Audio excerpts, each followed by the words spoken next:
की डरचै अस इस जिंदगी कोला, की डरचै अस इस जिंदगी कोला, इस जिंदगी कोला असेंगी किश ना किश जरूरत होग, इस जिंदगी कोला असेंगी किश ना किश जरूरत होग।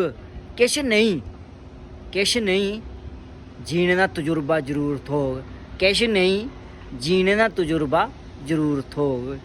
अज मता गै बसोस कन्नै ये गलाना पवा करदा है उर्दू दे मकबूल शायर जिंदा नां बशीर बदर साहब, जिंदी उम्र लगभग 91 बरें दी ही। अज उनका इंतकाल हो गया।